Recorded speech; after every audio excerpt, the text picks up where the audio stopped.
Sveiki, noriu parodyti vieną momentėlį, kai, sakykime, mes jau sukūrėm savo tinklalapį ir norime jį publikuoti.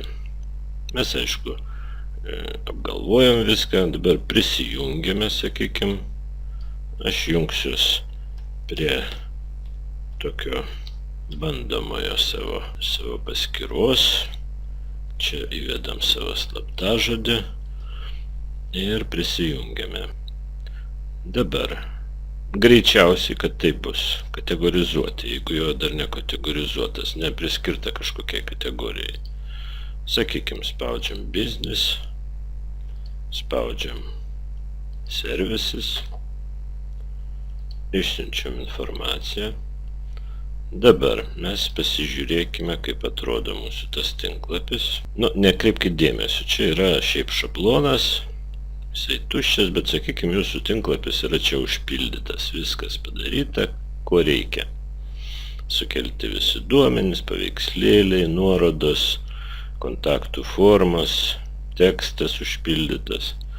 Ir mes dabar norim publikuoti. Spaudžiam public. Iššoka lentelė, kurioje, jeigu pas jūs čia yra užpildyta, tai jums teks paspausti tik continue.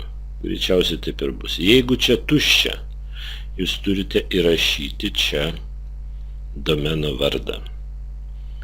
Rinkti jį tol, kol čia atsiras available. Žalias paukščiukas, ne kryžius taken, bet žalias available. Sakykime, pas mus taip yra, dabar šitas tinka, spaudžiam continue ir iššoka lentelė publish site, prašo patvirtinti, kad mes esame žmogus, ne robotas. Įvedame skaičių, kurį matome čia, nuotraukoje tokioj neryšku. Mes matom, kad čia yra 58, darom tarpelį ir suvedam šitą ilgąjį skaičių. 6, 6, 5, 3, 8, 6, 4, 8. Jūsų atveju tai bus visai kitaip. Kitokie skaičiai, galbūt jų ir net išdėstymas, sakykime, ilgasis bus kairiai pusėje, šitas kitoj pusėje. Turit suvesti viską, ką matote. Robotas taip neįžiūrės, kad ten kažkas paslėpta. Ir spaudžiam OK, publish my site.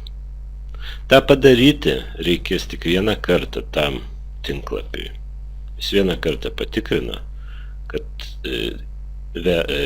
duomenys siunčia ne robotas, o konkretus asmuo ir lieka tuo patenkintas. Publishing, žiūrim.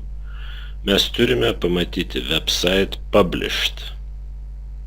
Tai reiškia, kad jis publikuotas, viskas yra tvarkoj.